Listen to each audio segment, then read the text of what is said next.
Hi, Girly Pop Society. This week we sit down with Dr. Hannah, a renowned chiropractor here in Placer County. She just welcomed her baby, and we get to be one of the first to hear the story. You guys are in for such a special treat. We believe a birth story doesn't begin with labor, it begins with her. Welcome to Girly Pop Birth Talks, where we go beyond the delivery room. Each week, we interview a woman just like you and unlike you about her pregnancy, her birth, and also her becoming, and what led her to the most transformative experience of her life. So grab a drink, a snack, and cozy up, because around here we go from laughing 1 minute to crying the next. As we listen to the stories that shape us. Because birth isn't just about babies, it's about the women who rise in the process. Dr. Hannah, welcome to Girly Pop Birth Talks. Thank you so much for having me. I'm so excited. And we have another special introduction. Our first baby. Our first baby. Do you want to introduce your daughter? This is sweet Hayden. Hi, Hayden. She's 6 weeks old. Oh my gosh. She's passed out. What a princess. I know. She's so sweet. And we get to hear all about everyone's stories today. Yours and Hayden's. I know. I'm so excited. I'm so excited. Well, before we dive in, we do this little tradition here at Girly Pop Birth Talks where we start with a little mocktail. We're still trying to nail down our mocktail song. It's been a journey, isn't it? For sure. Yeah. I've heard a couple of the iterations of it. Once it's figured out, I'm going to have amazing. Kyle, our producer, cut all of the processes to get to the final Girly Pop Birth Talks mocktail song. Yeah. But okay, side note, when we were trying to work on the podcast and opening it, I hired this person from, I don't know, it was one of those websites where you can hire people from other countries to do little tasks. Remember? Yeah, I think they can come from the United States too. Well, sure. But mostly the other countries. I'm pretty sure that's other countries, because this girl was. And I wrote about the podcast and I'll have to send Kyle a little clip of it. Yeah, it's amazing. It was at Girly Pop Birth Talks. This is where we get deep. It was really scary. It was a true crime episode, but Yes. birth and then so creepy. She was talking at Girly Pop Birth Talks. It was Girly she was doing the read. Yes, so she was supposed to But I create hired this her for a song. It was supposed to be this cute pop Intro song, an intro song that's and we don't have it. Maybe next season. But it was the most. It was It terrifying. was absolutely terrifying. And I paid for it. And I was like, this is the most true crime AI shit. Give me my refund back. This is ridiculous. And she's like, you don't like my work? No, that's you. I'm like, whatever. We definitely There's have an to play it artist. now for everyone. Yes. Yeah. I'll send it to Kyle. He Put can it in the figure end it of the out. episode. I really like the one that we tried last time where it was I did Katy Perry's Yeah. song. I want to see your mocktail. what if we did, I came in like a mocktail instead of Let's Wrecking just do Ball? a different pop song every time. Anyway, pour the drink. Pour the drink. Cancel the mocktail song. So today we have Recess. Reese's. Reese's. I love that video. What video? You don't know what you're quoting? Reese's. You know what I'm talking about. Okay. If anybody out there knows Reese's. Okay, Recess. We have a little strawberry rose, which my middle name is Rose. So I immediately love it. I had no idea, Rebecca Rose. Really? Oh my God. It's a recess mood. Magnesium. Do the next word. Magnesium. This one. Oh. Adaptogens. Adaptogen. Infused sparkling water. Cool, calm, collected. Thank you. And your beautiful anthropology cups that I saw you. We love a Mhm. listener. I have watched all of them. So Aw. you have a matching tall cup too? Well, that's one we're not gonna do. So they only had 2 in store, but these are they match all of our branding and everything. So I was like, this has to be the cup. Can I have the one I drank out of previously? We're always a little unhinged at the second recording of the day because our brains are just a little fried. Yeah, so I 'cause you've done it apologize. twice now. Yeah. Anyway, Recess. Sponsor us. Sponsor us. Yep. Like We'll that, take a even that case. cup kind of matches our branding. So just call it the Girly Pop Recess. Yeah, change the name of it. Girly Pop Birth Talks. Cheers. Okay, cheers. Thank you for coming out of your postpartum bubble. I know. Happy 40 So- days. Thank you. This is iconic. Mhm. She's here. She's alive, and she's here to tell her stories. And I made it out of the house. I think that's what she means by alive. Not that you were going to die. No. We don't talk about that. Because that can never happen in birth. No. And like my birth story is, I want to say positive, but like, it is. It's positive. Like it was a positive home birth story. Mm-hmm. And when I was pregnant and listening to podcasts, like I wish that I had listened to more of that, because it is nice to listen to everyone's story and every birth is beautiful.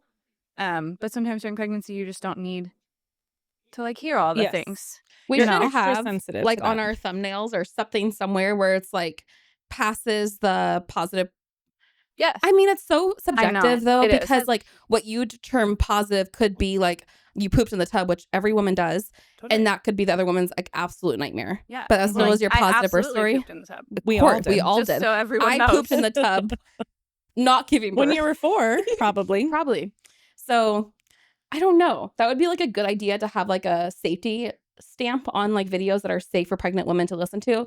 But then again, it's like, well, but I was the type that like I wanted to hear all the possible outcomes. So I liked the negative stories. Like I wanted to know these are all the things that could happen to me. And I think for me in my pregnancies, my future pregnancies, I would be more like, because I have just like I obsess. You hold a lot of stories too. Yeah. Like I don't think I would want any negative stories as I'm like writing my own. I always tell women that I'm talking to, because when you're pregnant, people automatically want to share. Like once you're showing, it's like, oh, let me share everything about my pregnancy. Yes. And you have to be so rude and bitchy in your pregnancy because it's like, no, I'm so sorry. But I always tell women this sentence, and I don't know where I heard it from, or maybe I magically made it up. Sorry about that burp I missed it.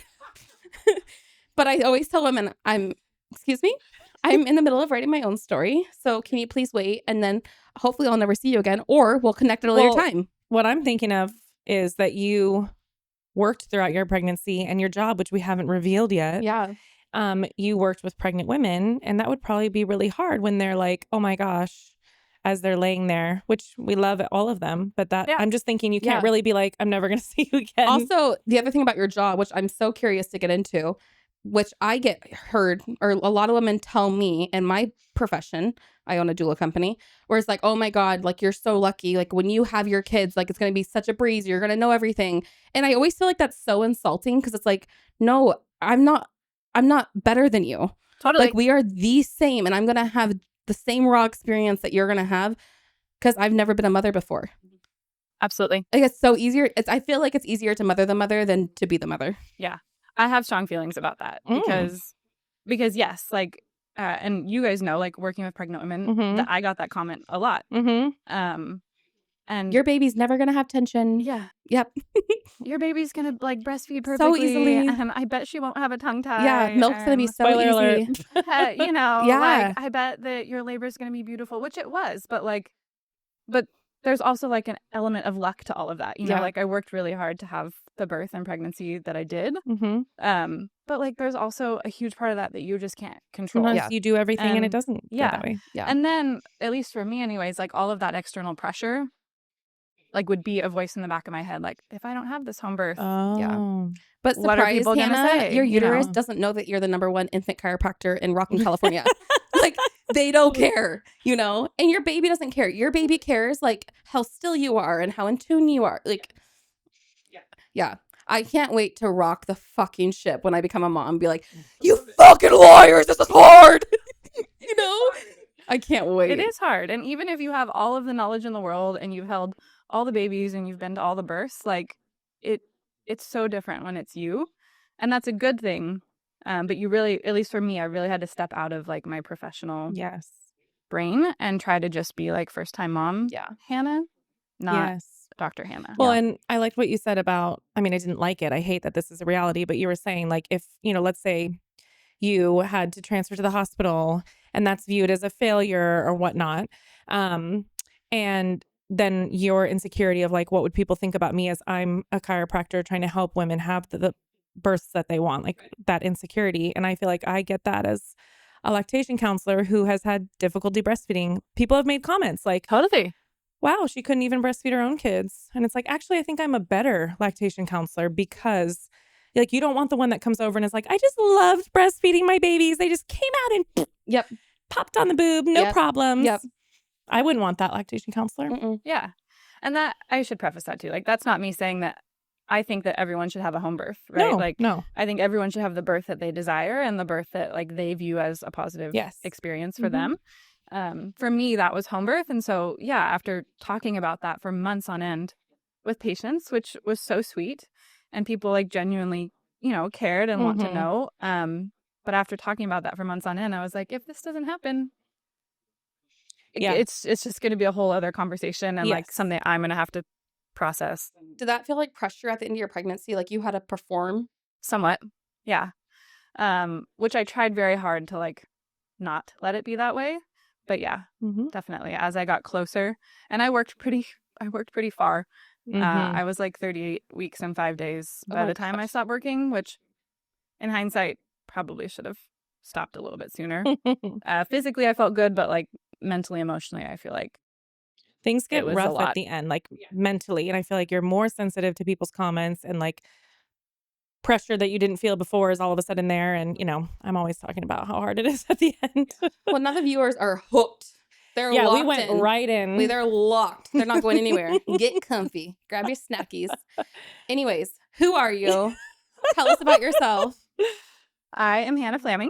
Nice to meet you. I am a chiropractor and I specialize in working with pregnant women and kids.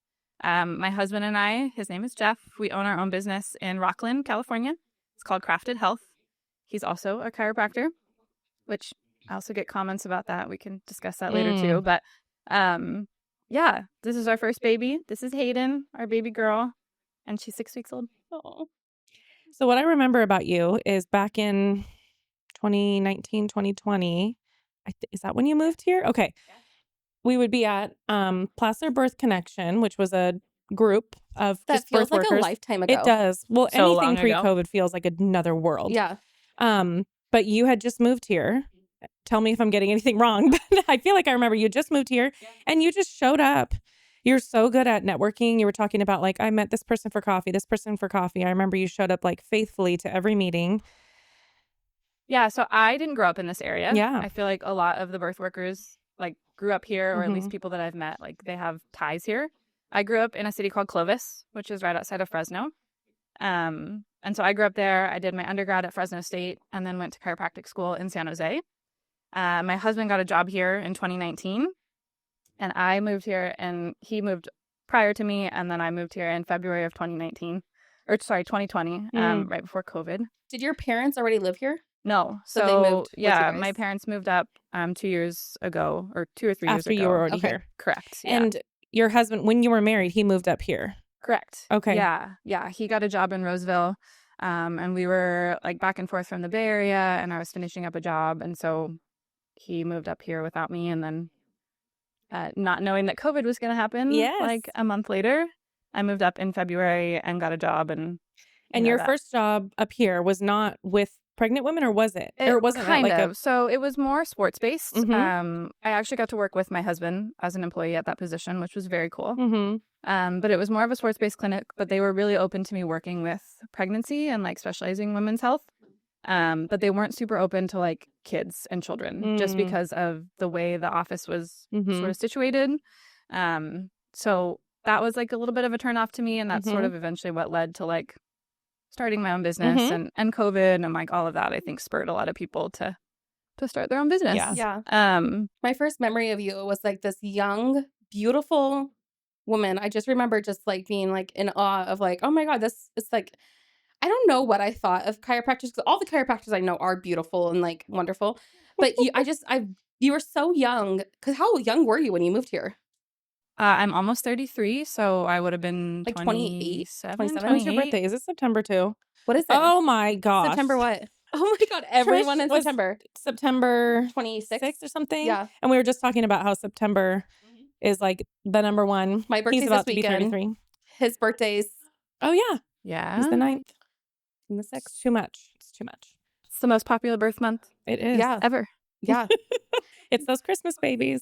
Like our Christmas lovin'. Yeah. So, yeah, I just remember you just being this like, I'm like, oh, I need to get to know this person. And you just gave off this like cool energy where like, That's for what some I'm saying, reason, is, like, I you felt just like came into town, this like established town, like you're saying, like everybody here grew up and was like But we we were pretty own the new. birth space. Like You were new. we were. I was brand new, like to plaster. We both were. I to mean, the plaster whole thing birth- was new. Yeah, Plaster birth you were in connection. birth work a little longer, like 2 years before me, I think. But I was brand new to it. But I would just like being Becca was like doing my thing. Yeah. But then I just met you and I was like, yep, love her.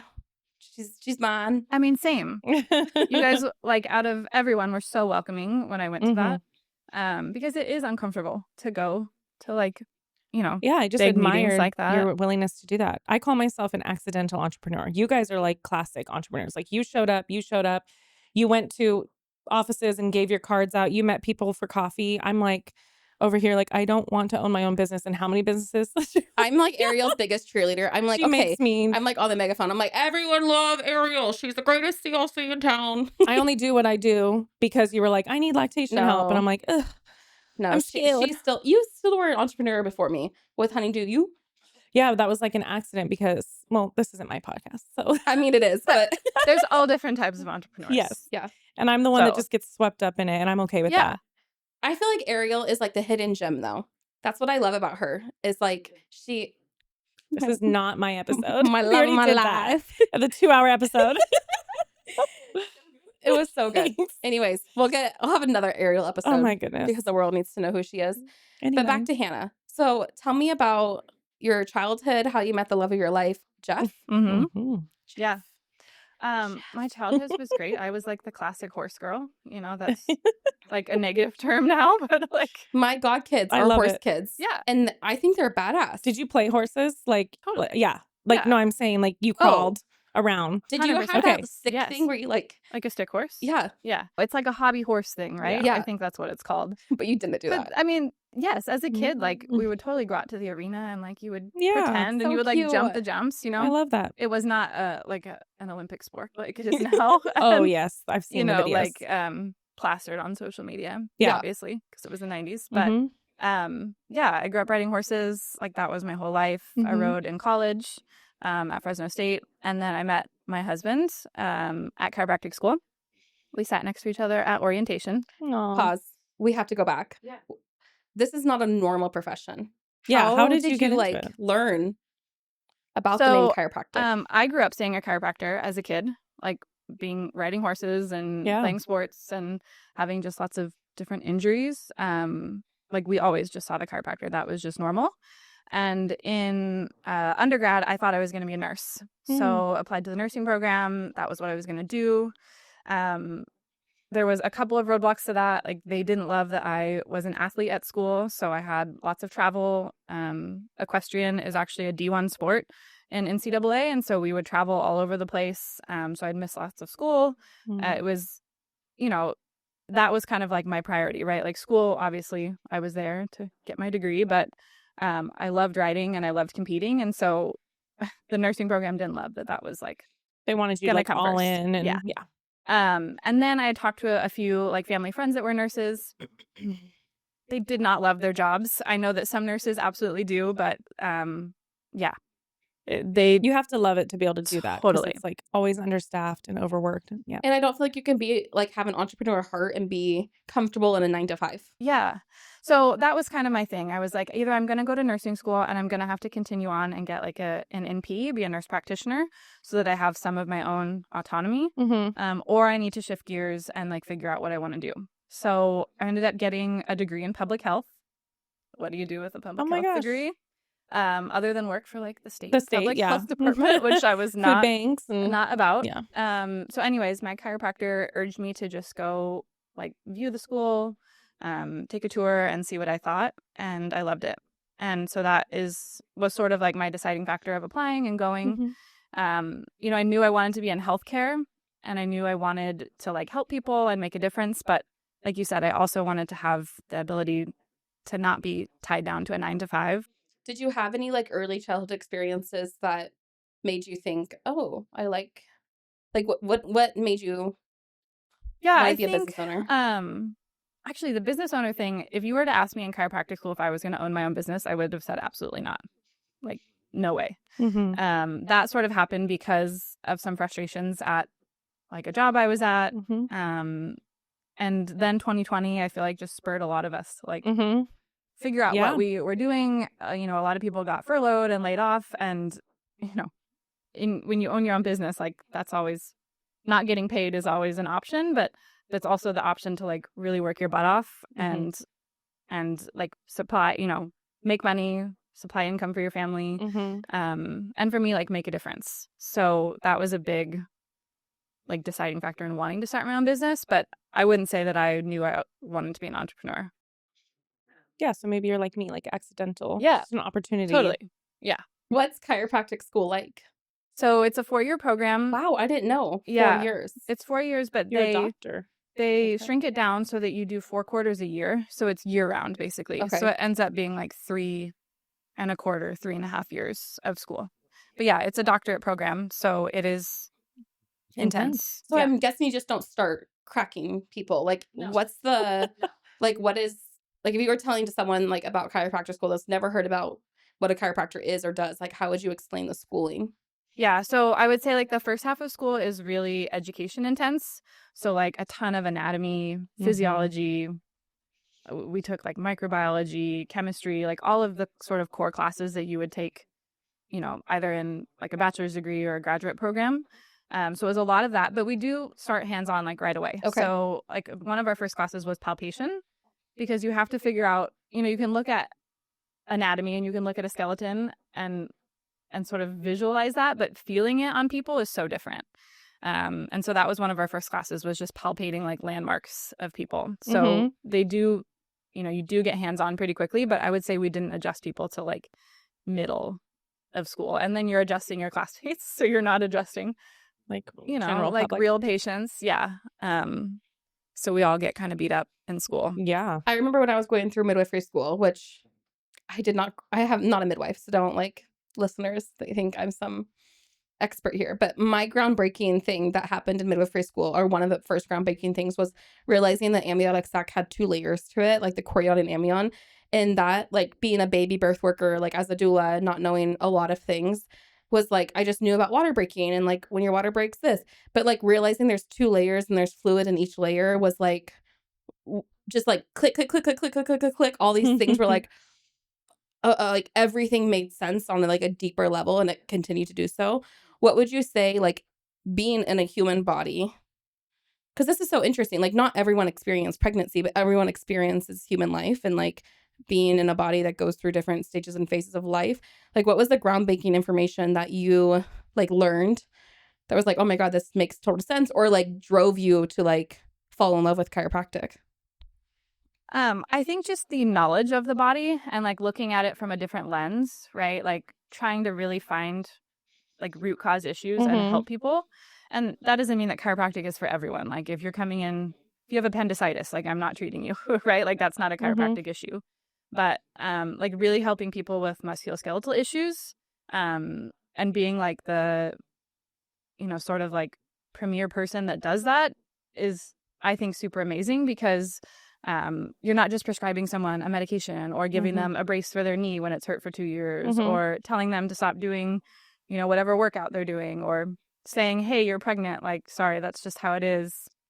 You have to deal with it for 9 months and then it'll just go away magically. Like, I love that it's an answer to a lot of people's like constant daily issues.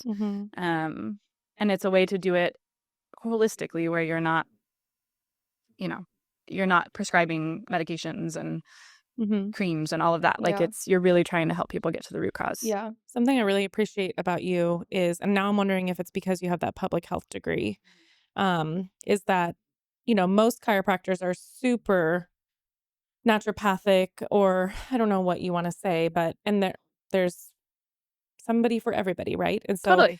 those ones that say, maybe Western medicine isn't necessary at all, or like appendicitis, do come to me as your chiropractor and I will heal you. And that's great. There's people out there that want that, but I've always appreciated that you are more balanced, because I feel like it's more palatable for those of us that maybe aren't ready to deep dive into that world. You know what I'm saying? Yeah. I also think it's the school that I went to. So chiropractic as a profession has such a wide range of scope, which is really amazing. But then you get very like end of the spectrum, right? True. So like you could go to one chiropractor and have a completely different experience than when you come see me. And I think that's really hard for the population, because you just never know what you're going to get. Yeah. Right. And like you said, there's a chiropractor for everyone. And I think all chiropractors are important. But yeah, there can be extremes to both ends. But the school I went to was a lot more evidence-based. It was a lot more sports focused. So less of like the philosophy of chiropractic, meaning like, less of like talking about nervous system interference and subluxation. And that's not a bad thing, but that's just how I was educated. Yeah. And to me, that makes sense. Like as a very sort of like mechanical brain, like that makes sense to me more so than like the art of chiropractic, I guess you could say. So that's kind of like how I view it. I say it's kind of like a cross between PT and chiropractic. Yeah. That's a good way of putting it. But everyone does it different. And again, the scope is just so wide, which is how it ends up that every chiropractor is so different. A couple years ago, I met this woman. I did her birth, and she was a chiropractor, but for like horses and dogs. How did you decide, like being in the horse world, how did you decide pregnant women and babies is my specialty? So I've always loved horses, and that's always been just my hobby and like my, my thing. And I didn't want to make it work. Yeah. Just keep it pleasure. Yeah, exactly. That is like very wise. Yeah. I didn't want to make it work. So I knew from the get-go I didn't want to do horses. A few times I thought about it. Like I took a couple of classes and I was like, yeah, I don't know. Not my thing. I also know how unpredictable horses are, and I was just, I'd rather work with humans. Yeah. And it's a really big program that you have to go through. You have to get your regular chiropractic degree plus get an extra certification to do animals. So it was not in the cards for me. But babies and moms, I thought I was going to do sports. That was like my big focus, is what I wanted to do was treat sports and athletes. And then I realized that I don't like treating men. Sorry. So that was funny. Yeah. But like, do you have a why? Was there an incident? Yeah. I just felt like I couldn't connect with them on the same way that I could with women. Yeah. And yeah, there's always like a couple of uncomfortable incidences, like nothing crazy, but enough to make you like have to be really aware of what you're doing with your body and how you're positioning yourself and like, what you're saying. And I just didn't want to like start every day having to think about that. Yeah. So I knew that I loved working with women, and then a couple of women in my school ended up getting pregnant during school. And I realized that we get like no education on treating pregnant women for chiropractic care. Like we have one class that sort of covers it, but you don't get any hands-on work. Everything that I've learned has been from taking outside classes and investing like a lot of time and money into that. And so, once they were pregnant, it was almost like no one wanted to treat them and work on them because we were all nervous and scared. Right. And so that was my first intro to that. And so I got to work on them in school. And then they had babies and we got to like use them as, like our little dolls to practice with. Oh and my like, gosh. then that's what spurred that. So I took a lot of extra outside classes while I was in school. And, just really found like love and joy in doing that. And so that was my goal of being able to just work with women and kids. So you knew that in school? Yeah. That's what you wanted. Okay. Yeah, I knew that in school. It took me a little bit of like working a few different jobs to figure out what that was going to look like. What I did and didn't like. So you graduate public health. Yep. You then find that you want to go into chiropractic. What sustained you for those years? Like, what did you do to make an income? Oh, well, student loans are a great form of income. Just snorting so over real. Just so that everyone knows how expensive chiropractic school is. Yeah. Well, so in undergrad, I had a scholarship to ride horses, so that got paid for. So I left undergrad with no loans, which was wonderful. Wow. But yeah, chiropractic school is 6 figures. Like it is huge. That is like my only. I wish that I had thought about that more, right? But yeah, I eventually in school got a job working in corporate healthcare at Apple, actually.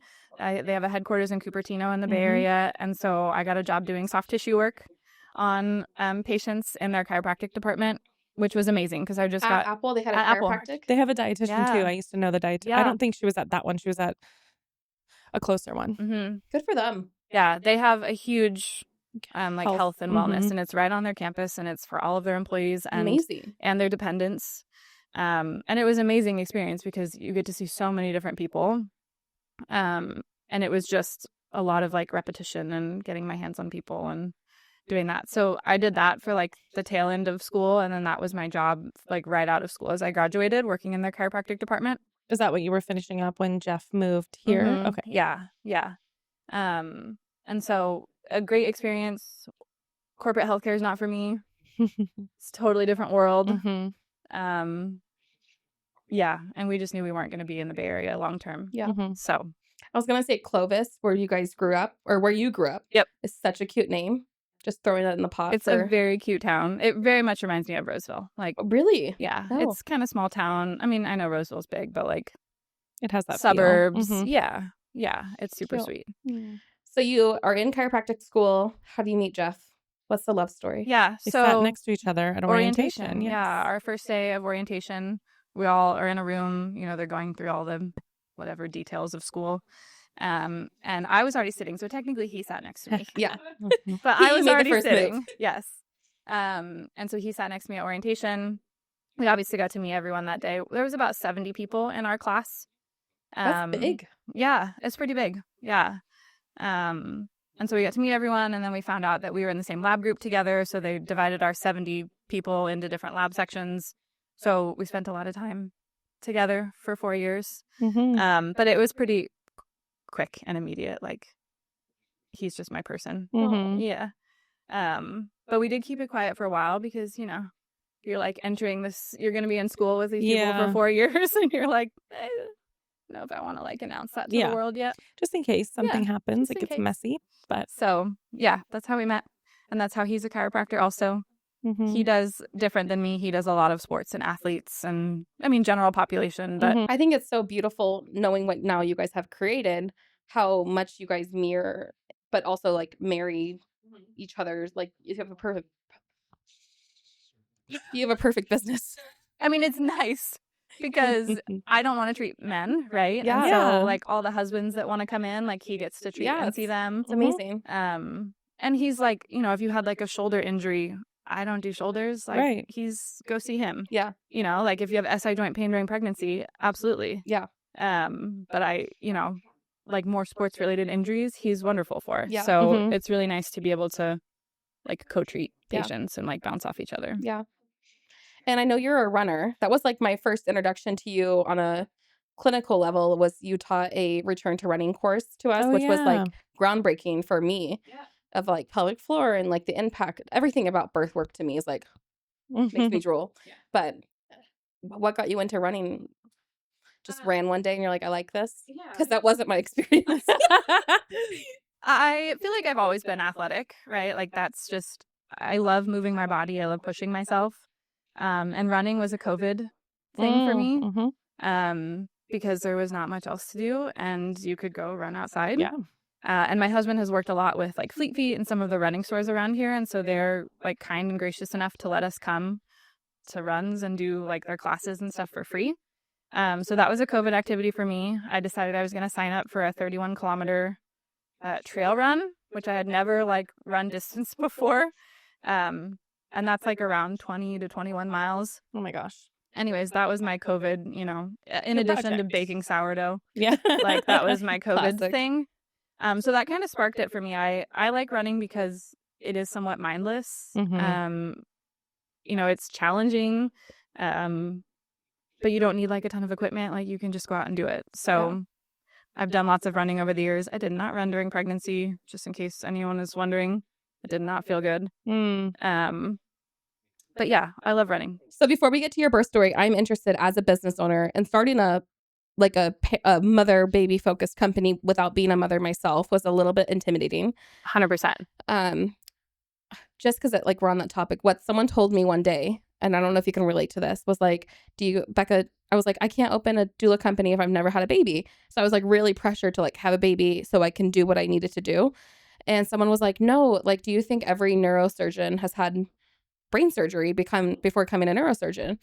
And that was just like so life-changing. I was like, oh my God, like I can still be an expert in my field and yet never experience. And I'm excited to experience it. I think it will better me as a practitioner. But I'm curious, like, what was your journey like quickly before we get into her birth story?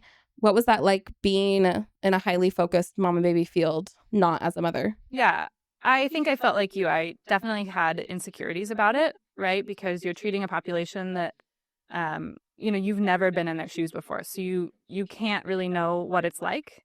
But I also think it gave me this really amazing ability to be objective, and to not like insert my own, personal experiences. I actually think was a really good thing. And as a provider, I think it made me different, right, from other people that had babies. And now that I have done it, like I can see, it's going to change me as a provider, and not in a bad way.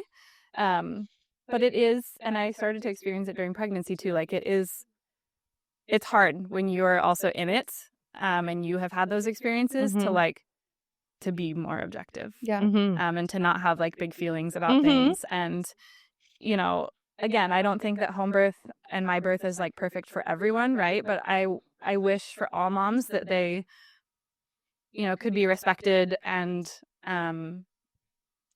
given informed consent and like all of these wonderful things that I felt like I had during pregnancy and labor and delivery. And I feel strongly about that. And so that has changed. Like, it's made things a little bit deeper for me. How did you land there, like deciding home birth? Was it a during pregnancy thing or before you knew you wanted to do I that? always knew I wanted to do a home birth. And again, if you had asked me like 5 years ago, I would have been like, no way, I'm not doing a home birth.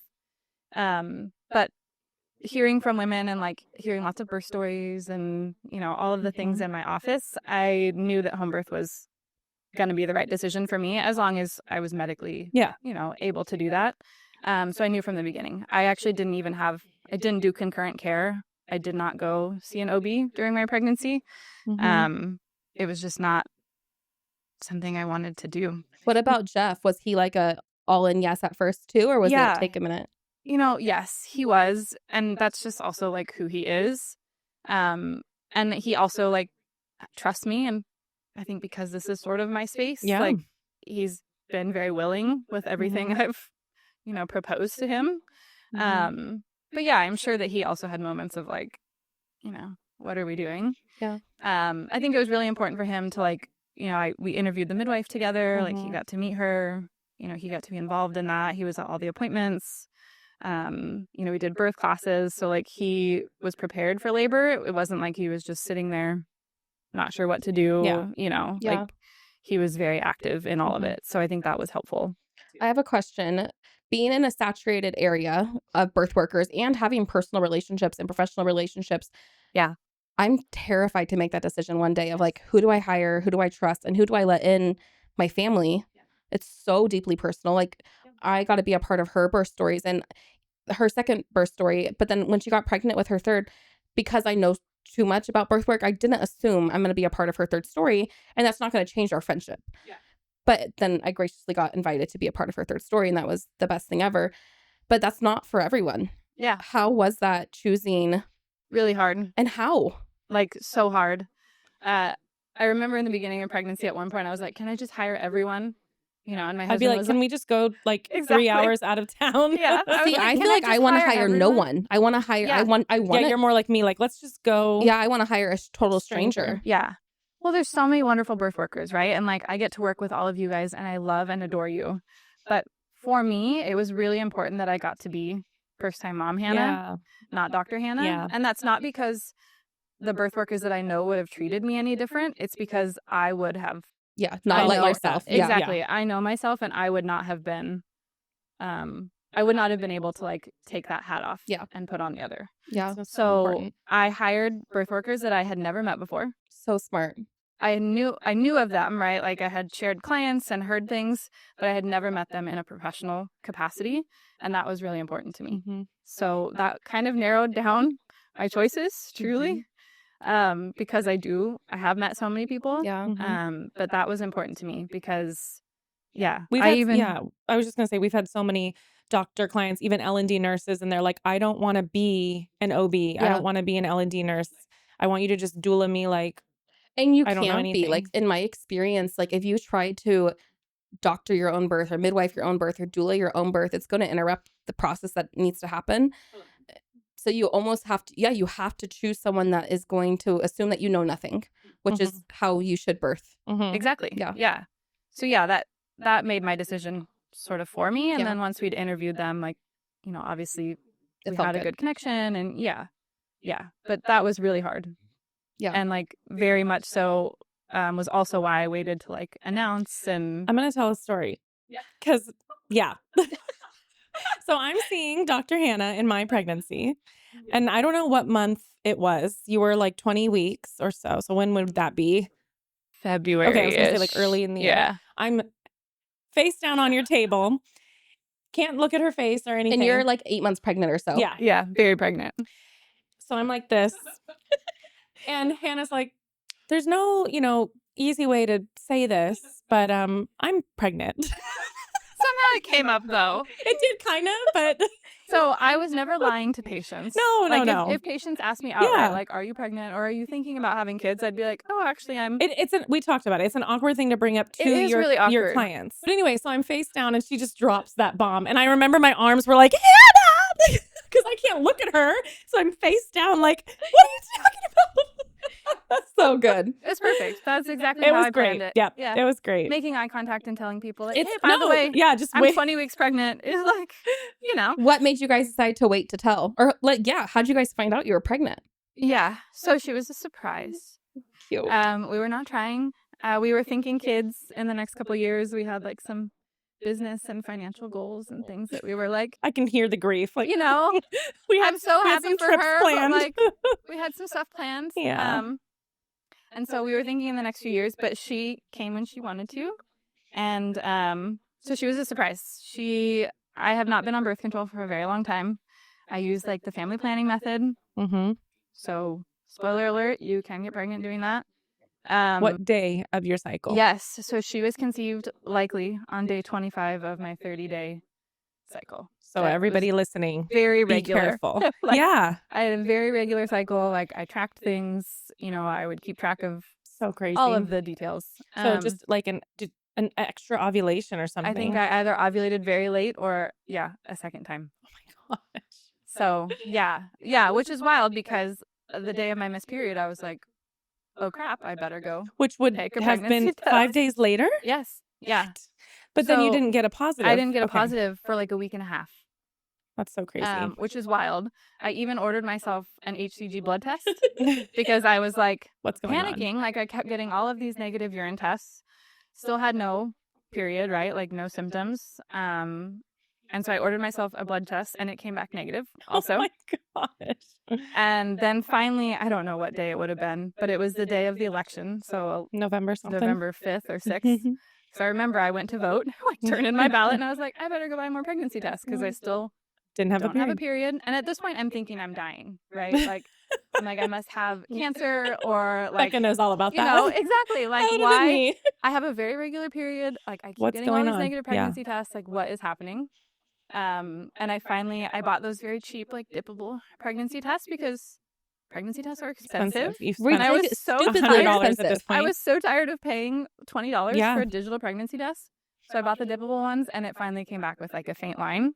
But then you're looking at that thing like, And then you go online and it's like, those are notorious for EVAPs. That's an EVAP line. And oh my gosh, there's like a whole rabbit hole. yeah. So then I went and bought the expensive pregnancy test again. And that came back positive. Wow. Which is pretty rare to have a negative blood test. Yes. Yeah. I don't know if I was just so early on that it just Yeah. didn't catch it. Yeah. And Right, there's a difference between the HCG, like the quantitative versus totally. Yes. the. And I actually don't remember which one I ordered, so I could have totally ordered. I think the I think wrong the one. HCG has to be at a certain level for the positive and negative to come back Yeah. positive. Mm-hmm. But it came back negative. So I'm sure by the time you got the positive, your first response is just like, oh, thank God. Like, finally, there's an answer for it. Like, I'm not dying. I'm just pregnant. I'm not dying. Yes. And then the second thought is, oh, I'm pregnant. You know what I Totally. mean? Like relief and excitement, but Yeah. also like that wasn't the plan, you Yeah. know? Oh my gosh. So like some grief and fear Mhm. and like I'm a planner Mhm. and I would have planned for like a different time and a different month than but that's just not how it worked out. So, and it has to be that way. Yeah. Yeah. Yeah. How'd you tell your husband? He was there because At that I was point, dying. you're dying. Right, Yeah. I was dying. What a supportive So, guy. Yeah. He was there. He's like, thank God. Yeah, Like, finally. what's wrong with you? Yeah. So yeah, there was no like, Telling him. Yeah. That's cute. yeah. Did you guys record it? No, we did not. We took pictures after of like, the little Yeah. pregnant thing, Mhm. but no, we didn't record it. What were the next weeks like? So early pregnancy was great. I was like, this is awesome. I have no symptoms. Mm. Like, I feel great. Did you continue like horse riding and running? I did. So I stopped running pretty early on. It just did not feel good. And like breathing was hard. Like, my heart rate was way higher than it normally is. And it was winter and I'm just like a fair weather runner. So I was not running in the rain. Yeah. But I did continue riding through like 25-ish weeks. And then at that point, it just didn't feel good. So I didn't. But yeah, early pregnancy was great. About 6 weeks, I had the dreaded, nausea and Mhm. food aversions that everyone talks about, which were intense. And that lasted until like 16 weeks for me. And you worked through that? I worked through that. I had like Ritz crackers in my drawer at the office that I would like Shove in chew between. on Yeah. in between. The only way I made it through was chewing gum at work, which is like a pet peeve of mine because I feel like chewing gum Yeah, being that professionally smacker. is like, and like, what if I dropped it on a Yeah. patient or something? Like, I think you have good oral go- function that wouldn't things happen. go through my brain. Yeah, but you're like, either I'm going to gag in this appointment or Totally. I'm chewing gum. Or I'm chewing gum all Yeah. day. So that's how a few of my patients found out because they know me well enough. They're like, you're chewing. What are you doing? Yeah. Yeah. What are you doing? So We share a lot of clients together, and we've had clients that would have like good outcomes and clients that have like devastating stories that we carry them through. What was there any like initial fears waiting for like, and did you guys do any like genetic testing, anatomy scans? yeah, so we did genetic testing, the NIPT test. We didn't find out the sex of the baby because we were waiting until delivery for that. But it was important for my husband. It's something that he wanted to know for the genetic testing and screening. And so we did do that. And it came back fine. I know that there can be false positives on that pretty commonly, but that came back fine. We did do an early ultrasound. I thought I was closer to like 8 or 9 weeks, but I was only about 7 weeks pregnant. So she didn't really look like much, but we confirmed that, she was in the right place and that there was only one, because that was also my fear. Oh, yeah. Yeah. Of like a late ovulation and like Yeah, what's going ending on? up with twins Yeah. or having, Yeah, that would change other birth things. plans a little bit. Totally.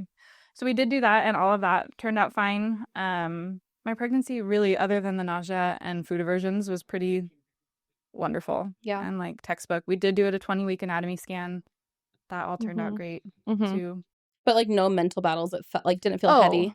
I mean, yes, totally. I feel like my whole pregnancy was there was a lot of mental like juggling going on. Yeah. Right. I feel like I'm talking through myself for my future self. So excuse the greediness here. But how did you like sit in that? Because I know you wanted to be treated like new mommy Hannah, but how did you like force yourself to be new mommy Hannah with the wealth of knowledge that you knew? Yeah. Or no? In my brain, I really had to like divide it, right? Like at work, I'm at work. And I tried to do that in general just to have somewhat of boundaries. But at work, I'm at work, and then I leave it and I'm at home and I'm, Hannah and first time mom Hannah and tried to have separation.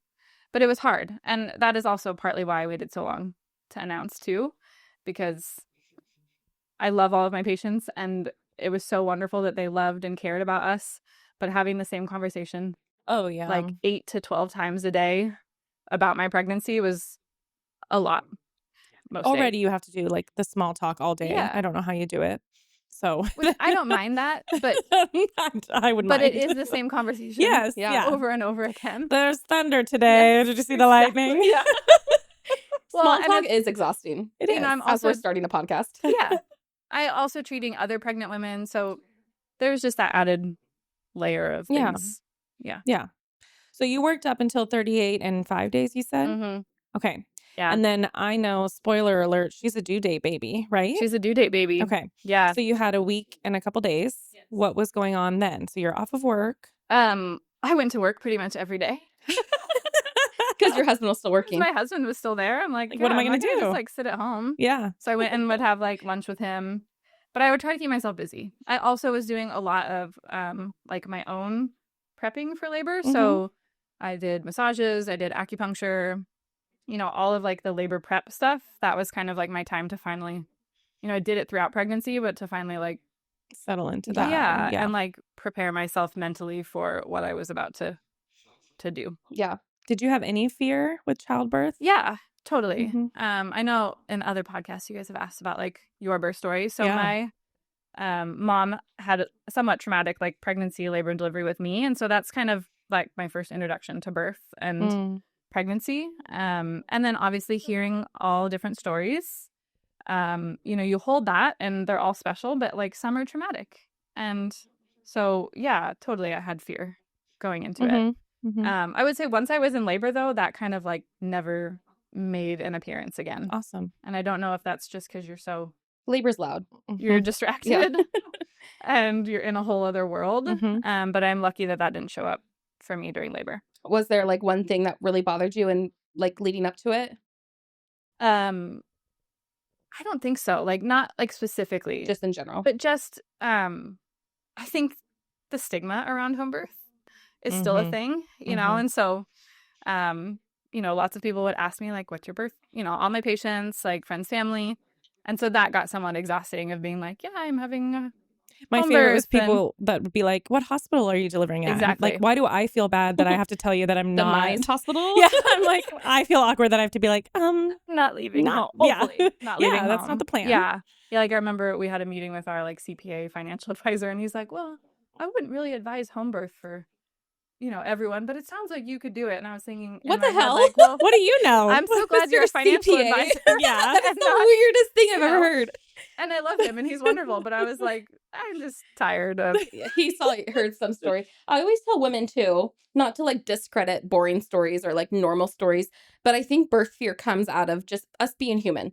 Like we love to hear the drama, the excitement, the tragic stories. Like we get entertained by these bigger stories. And so unfortunately, we're saturated in traumatic birth stories instead of most of the time birth is normal, birth is boring, and babies just come. Yeah. But we don't enjoy the boring stories, unfortunately. Yeah, I was towards the end of my pregnancy, but I had one patient who had a really beautiful birth at Sutter Davis. And she told me in her postpartum visit, she was like, I feel really guilty talking to my friends about my birth because it was really beautiful and positive. And, theirs was somewhat traumatic and, had things that maybe they didn't want happen. And she's like, I feel like I can't talk about my birth story That's so because it was positive. And I was like, Which is like so sad. Yes. Because she deserves just as big of a platform as the woman that had the traumatic story. Absolutely. Yeah. Ugh. But yes, I think, like you said, there's just a lot more fanfare and dramatics, and that's totally okay. And everyone has their story, but it would be nice to hear like some positive, birth experiences also. Yeah. Which was yours. Yeah. So tell us about how labor started. I was absolutely not having a due date baby. Like in my mind, That never happens. I had planned to go to 41 weeks. Like I didn't want to be disappointed on my due date. I had a massage scheduled. Like I wanted to do all this, fun pampering stuff on my due date. I had a midwife appointment, my 40-week appointment. And so when I had cramps that night, I was like, it's nothing. Like I'm just going to go to sleep. Had you had any signs, soft signs So before? I felt like I had lost a little bit of my mucus plug 2 days prior, but it was nothing like, some of the large mucus plugs that like you you've see posted, people post. Becca, I Yes, guess. like you That was posted. the slug. plug. Like, Slug plug. It was, I wasn't positive, but that was the only sign. Like I didn't have any spotting. I didn't have any bleeding. I really didn't have cramping until that night. So yeah, I started having cramping. I forced myself to go to sleep. And then I ended up waking up with contractions at 1 a.m. And Did you tell Jeff before you went to bed? I told him I was having cramping, but I was like, let's just go to sleep. Like we're all going to need sleep because I was planning for it to be like a marathon, What was his exposure to birth? I feel like none outside of like what I do for work, It's beautiful that he just like let you, which kind of as a feminist, I'm that way, but I'm like, birth should belong. I mean, it is women. It belongs to women. It is for women. And that's a good husband that he just let you do your thing.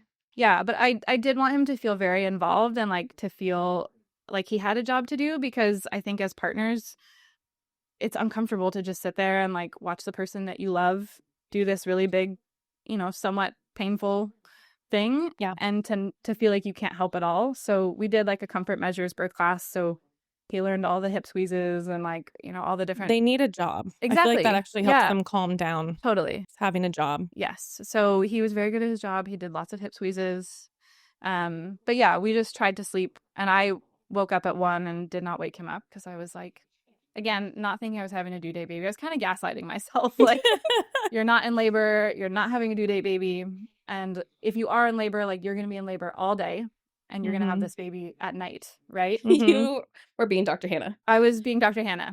And it's funny because my husband had asked our midwife several times, like, why are babies always born in the middle of the night? Like, why can't we have a daytime baby, And she's like explaining, oxytocin and like the circadian rhythm and like all of the science behind it.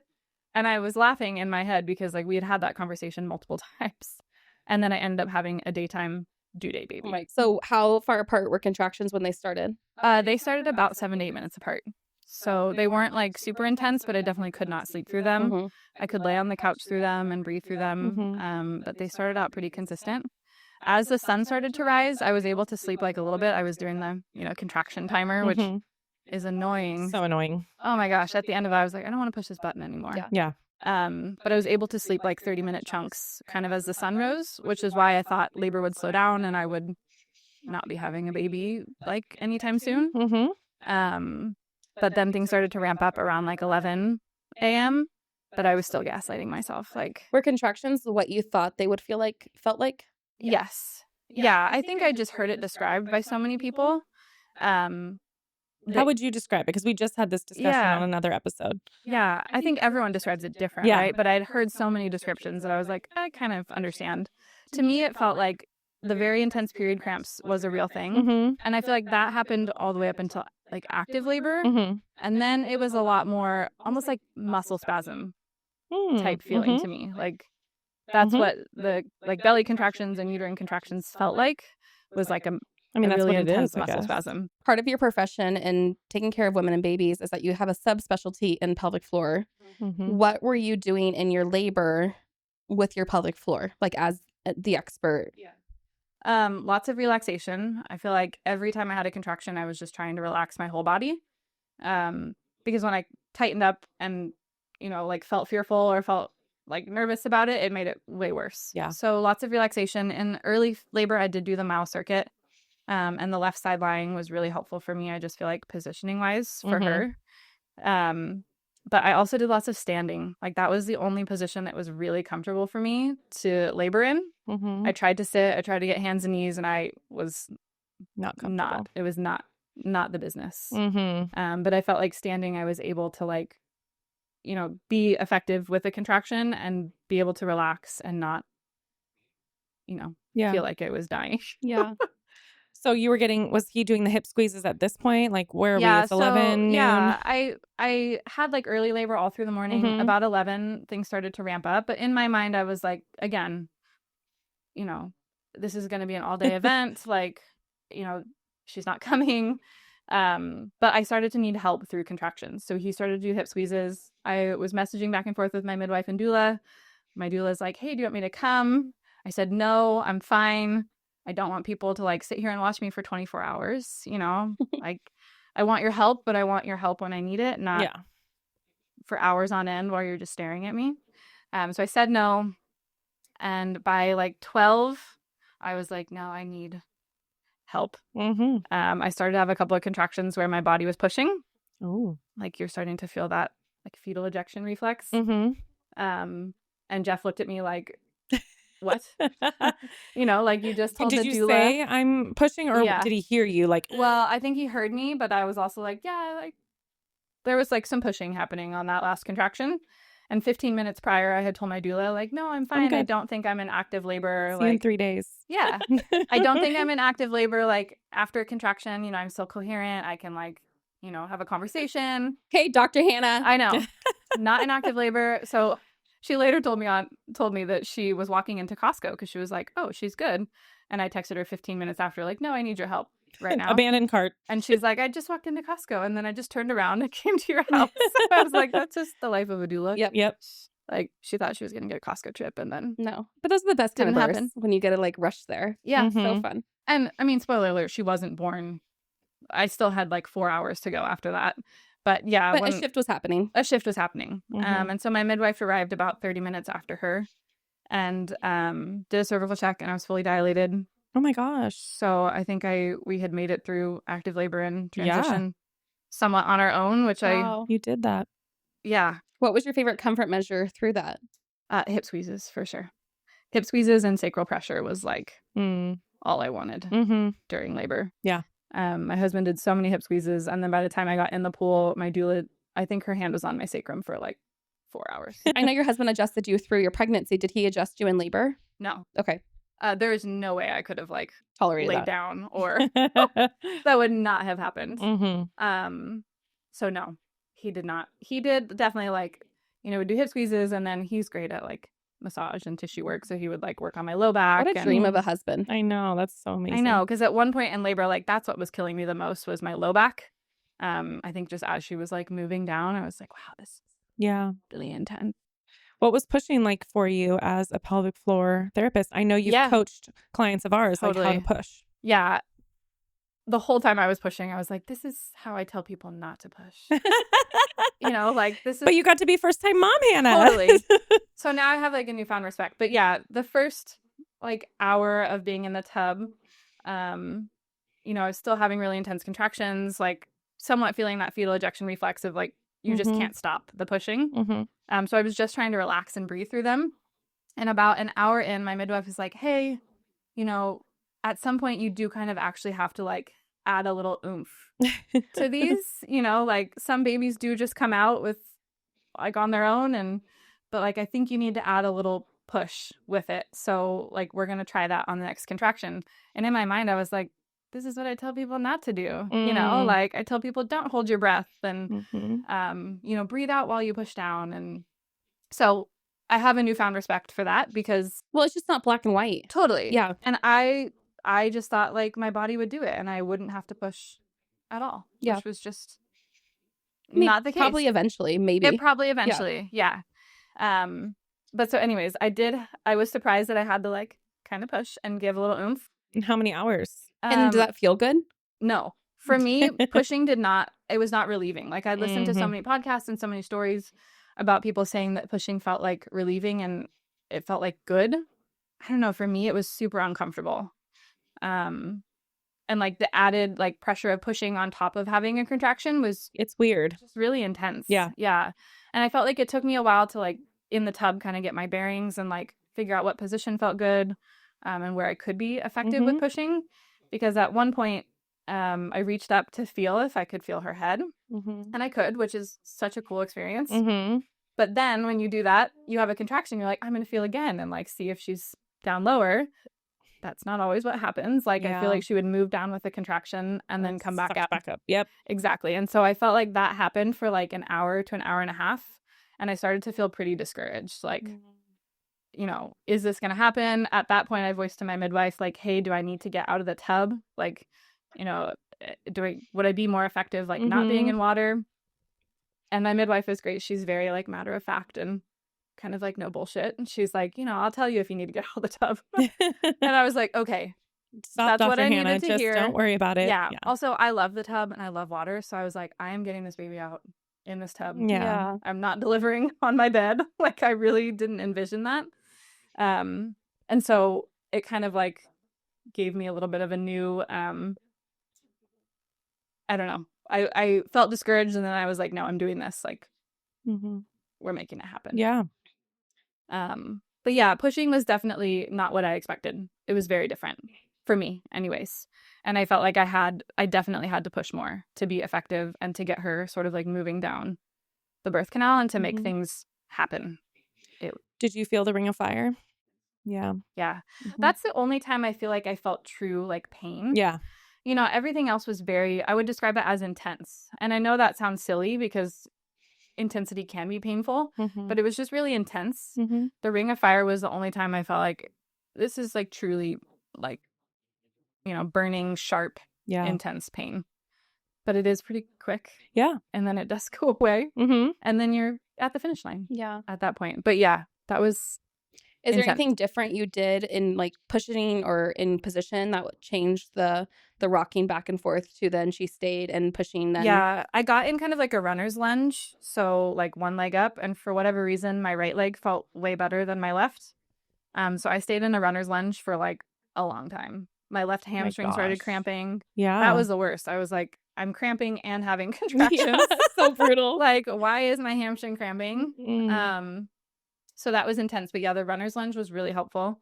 Before that, I was sort of just like on hands and knees with like arms over the side of the tub, kind of like you see most people in a tub. And I just felt like I couldn't get the leverage to like push and be effective. Also, the handles on those tubs come in very handy, or at least were for Yes. me, because I felt like it was something to like ground me. When I saw that on the tub, like I was like, no, we don't grab on. We don't do that. We are relaxing. But oh my gosh, it was like, oh. Yes. Yeah. It You was need like, that. Totally. Yeah. Something to ground you. Yeah. Yeah. I mean, a lot of the things I teach and I like prepared myself with went out the window, That's birth. you know, at Yeah. like 2 hours of pushing. Yep. Yeah. I You're was like- like, I'll do anything now. Yeah. You know, How long was pushing? So I got in the tub. It was about 2.5 hours. If you don't count like I guess the fetal ejection reflex in the beginning counts. If you count that, it was closer to like 3 to 4. But me Wow. actively sort of like really Working on trying it. in the tub was about 2 to 2.5 hours. Yeah. Long, but for a first time mom, like this is fast. Totally. So my whole labor was about 16 hours, Wow. start to finish. And you dilated like all by yourself crazy, at home. yeah. Like that is so wild. Wild. So I didn't want to get everyone has a feeling about cervical checks. I was like, I don't really want to get cervical checks because if I'm not far along, I don't want to know. Yeah. Mhm. And I could ask her to not tell me, but then if she doesn't tell me, then I'm Then going to you're gonna- know. Yeah. And Then then I'm you're not getting far- accused of like, is she excited? Is she happy? Is she standing? Is she Exactly. going? Like Is she looking sitting at up? the yeah. Exactly. Did her breath change? Yeah. Yeah, Her exactly. shoulders look more tense. I probably would. Totally. So when she asked me, midwife care is so great because she's like, hey, do you want to do this?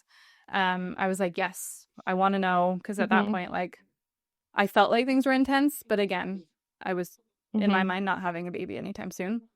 But when she checked me and told me I was fully dilated, Best feeling ever. best I'm feeling sure. ever. Like, so Yeah. relieving. I want to So- know, you pushed your Yeah. baby out. Mhm. You didn't know the sex. Mhm. So tell me Yeah. about that moment. So I truly forgot. Like, Laborland That's is so real. a real thing. Mm-hmm. Like I have videos of myself that my doula just took Yeah. with her iPhone.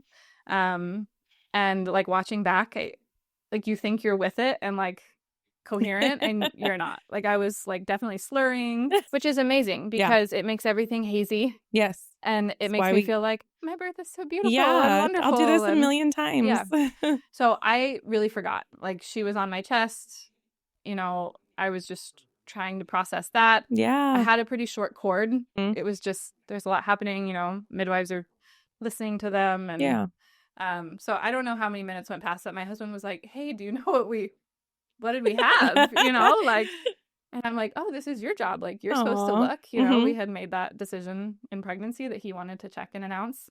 But he was very nervous that he was going to say the wrong thing, like look and Just I don't know, announce I the don't know. wrong. I do see that. Baby genitals are, Hard. and They're especially when there's a swollen. cord coming down from the belly button. Yeah. And they're it very can look- swollen. Yeah. Yeah. So it took him he took him Couple a little bit. checks. He was like, I'm going Did to you check a see few too, times. or was it like I'm not looking? No. Okay. So I had a pretty short cord and she was kind of like sideways on my chest. Okay. And I couldn't really move her just because of Yeah. the tension of the cord. So I was not with it enough to like That's to what I'm announce imagining. that, It's a baby. totally. Like I watched the video of us, his job, he wanted to catch her, like, which Mhm. is so cool. But my The hands pictures are are down really there. cool. Yeah, but the video is funny because my hands are down there, but I'm like not doing anything, like she's still coming out and you can like feel their legs, which is wild. Yeah. Like I could feel her inside still. Mhm. And so I'm not really grabbing her. He's like trying to grab her, but they're slippery and like, he's a little nervous. And so you can see in the video, my midwife eventually is like, okay, I'm just going to like reach in Let me and help grab, you. and grab her. We all have our hands down there, like fumbling, So I would not have been with it enough to announce. Yeah. But he announced, and Mhm. I had dreams that it was a girl. Is that No. what he said? It's a girl. Yeah. Was it the same name, either gender? No. Okay. So we had a few names for both. And we actually had a couple of girls' names and we hadn't decided. And he just happened to say, like, he said her name out loud. And I was like, oh, I guess that's what Like we're he was going like, with. it's a girl, it's Hayden, like Yeah.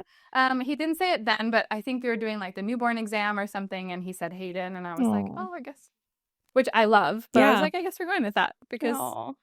she picked her name and Yeah. he Yeah. said it. I mean, she picked everything else. She picked when, like, to show up. I know. She picked her due date to be on her due date. Like, Pretty I feel like crazy. she's going to be a really strong entrepreneurial. And she has two I badass said it parents. this time. You did it. You did a great job. Entrepreneurial.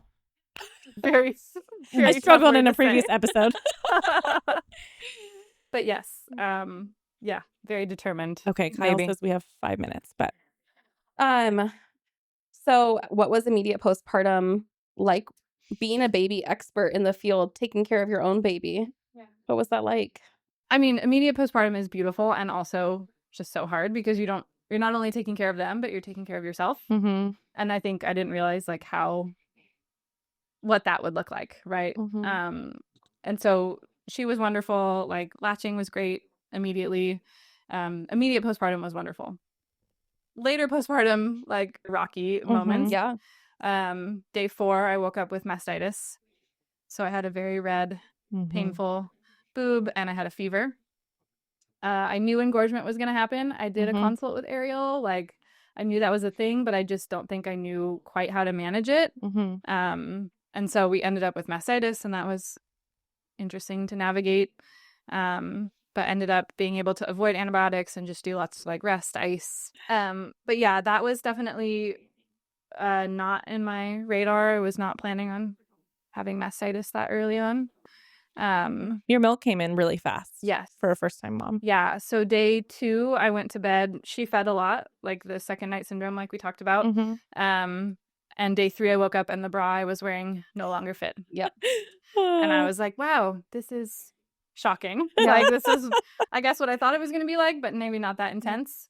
And then, yeah, like I just think I wasn't sure how to manage engorgement, and I didn't want to like push and massage and do all those things I say not to do. Mm-hmm. But I also didn't do anything, like I didn't ice or anything like that. So I just didn't quite manage it right. Yeah. But other than that, postpartum has been really beautiful. I've been trying to be not super active. The 40 days thing is not realistic for me, but like I could kind of do the 5 days around bed, like 5 days on bed, around bed, in the home. So Yeah. I tried really hard to not leave the house for the first couple weeks. That's great. What would you give another professional who hasn't walked her journey yet? Like, what would your best advice be to her? I think to try to really like divide, separate yourself from work and from your pregnancy and try to leave that, behind, because it's really hard to do both. And it gets in the way of the joy and the beauty of your pregnancy, and you want it to feel like, again, like a first-time pregnancy, not like it's work. Yeah. And not like you're having to put on a show for someone just because you're the expert in this field. Like you want it to just be your experience. Well, it's been beautiful to watch you become a mom. It's been an honor to like work alongside you the last few years. Same. And to watch you like go through pregnancy and your birth and everything. It's just been, the becoming. It's the best thing in the world. Thank you. It was beautiful. It was wonderful. And yeah. And it's cool to see too, like an unexpected pregnancy you fully embraced. Might have taken you a little bit of time, but that's okay. That's very real. But then to see you like, I don't know, just it seems like you connected with her really fast. Yeah. Which isn't always the case, especially when it's a surprise. And so it's been cool to watch from the sidelines too, like how much you're like totally in that mommy world now. Yeah. I understand both sides now going through pregnancy. Like I totally, and not knowing the sex of the baby, I feel like that definitely is hard for some people. But yeah, for me, I felt like I was able to connect with her regardless. And it's been really wonderful. Well, She's Hayden, got a perfect clock. I know. She's like, I'm done. And I'm done. Thank you guys for having me. Thanks for coming I'm out of your honored. postpartum bubble again. Thank you. I know. We made it out of the house. We're so lucky. Thanks for joining us on Girly Pop Birth Talks, where we hold space for the messy and meaningful journey of becoming her. If today's story moved you, made you laugh, or reminded you of your own strength, we would love it if you subscribed, shared the episode, and left us a quick review. We're so glad you were here. Seriously, you're one of us now. We can't wait to do this again soon.